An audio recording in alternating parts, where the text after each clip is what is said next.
Krishna Janmashtami special आज हम बनाएंगे ऐसी मिठाई कि सभी को बहुत ही पसंद आएगी। तो यहाँ पर इसे बनाना बहुत ही आसान है और इसमें हम बनाए हैं मावा है, फ्रेश नारियल, कुछ ड्राई फ्रूट्स और ये मिठाई बहुत ही स्वादिष्ट बनती है।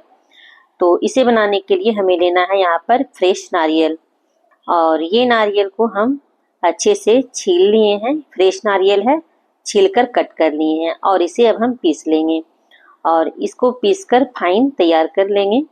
इसके जगह में आप सूखा नारियल या फिर नारियल का बुरादा भी ले सकते हैं, लेकिन ये फ्रेश नारियल से ये मिठाई बहुत ही स्वादिष्ट बनती है क्योंकि ये नारियल में सारा मिठास रहता है, तो बहुत ही स्वादिष्ट बनती है। तो इसको सबसे पहले हमें भून लेना है। तो एक कढ़ाई लेंगे और इसमें डालेंगे 2 चम्मच घी और इसे हम भूनेंगे यानी कि सुखा लेंगे, क्योंकि जो फ्रेश नारियल है इसमें बहुत सारा पानी रहता है, तो इसे हमें सुखा लेना है और सुखाने के बाद इसका हम मीठा बनाएंगे। और ये बर्फी ना बहुत ही स्वादिष्ट बनती है। जैसे मानिए तो ये मावा पाक है, क्योंकि मावा पाक में हमें सूखा नारियल लेना होता है, लेकिन यहाँ पर हम फ्रेश नारियल ले रहे हैं।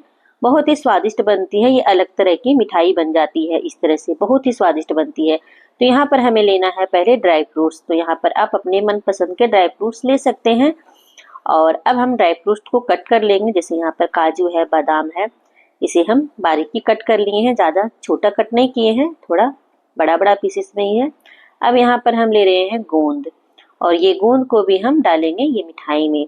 तो गोंद को हमें भून लेना है और ये जब अच्छे से भून जाती है तो एकदम पॉपकॉर्न की तरह फूल जाती है और साइज में ये बड़ा सा हो जाता है।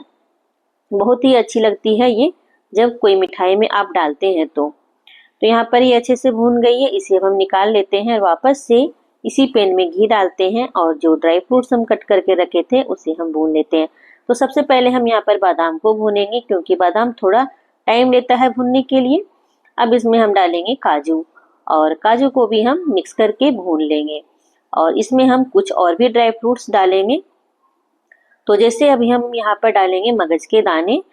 तो यहाँ पर मगज के दाने डाल रहे हैं, जिसे खरबूजे का बीज भी बोलते हैं, और साथ में डालेंगे किशमिश और अब इसे हम भूनेंगे।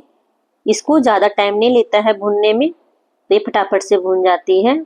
अब यहाँ पर डालेंगे हम खसखस के बीज, पोस्ता दाना, और ये तुरंत भून जाती है क्योंकि साइज में एकदम छोटे छोटे रहते हैं, इसलिए। अब इन सब सारी चीज़ों को हम भून लिए। अब क्या करेंगे, इसे रखते हैं और अब एक पैन लेंगे और अब बनाएंगे हम चाशनी। तो यहाँ पर 2 कप चीनी लेंगे और 1 कप पानी लेंगे और बनाएंगे चाशनी। और ये चाशनी हम बनाएंगे 1 तार की चाशनी रहेगी। तो यहाँ पर पानी भी हम डाल दे रहे हैं और अभी इसे पकने देते हैं।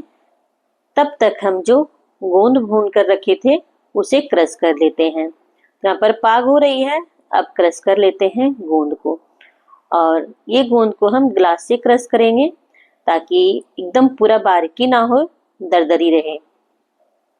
ये दरदरा रहेगा तो ही ज़्यादा अच्छा लगता है। अगर मिक्सी में चलाएंगे तो एकदम बारीकी हो जाएगी, पाउडर बन जाएगा, तो फिर अच्छा टेस्ट नहीं आएगा, पता ही नहीं चलेगा कि हम इसमें गोंद डाले हैं। अब ये गोंद को रखते हैं साइड में और लेते हैं अब हम मावा। तो ये खोया है, जिसे मावा भी बोलते हैं। दूध को सुखा लेंगे तो इस तरह से मावा बन जाएगी और ये मिठाई में हम डालेंगे ये मावा को। बहुत ही स्वादिष्ट बनेगी और एकदम फ्रेश मावा है, घर की बनी मावा है, एकदम शुद्ध।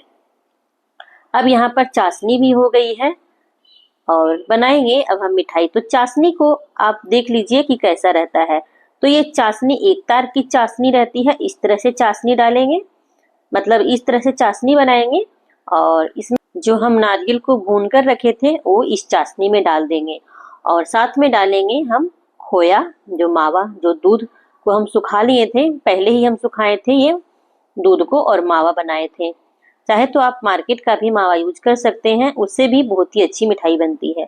अब यहाँ पर मावा और नारियल लिए हैं, तो जब हम चाशनी में डालेंगे ये मावा और नारियल को तो फिर से ये चाशनी पतली हो जाएगी। तो हमें यहाँ पर 10 मिनट और भी पकाना है और इसे अब हम सुखाएंगे।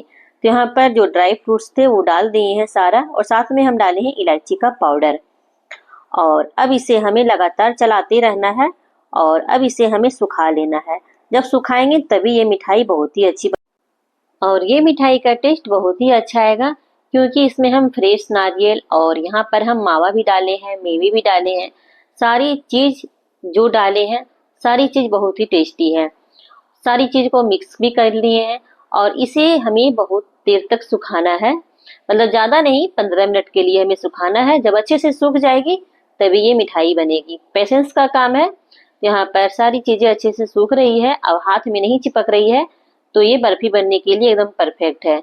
अब क्या करेंगे, हमें एक ट्रे में इसे डालेंगे।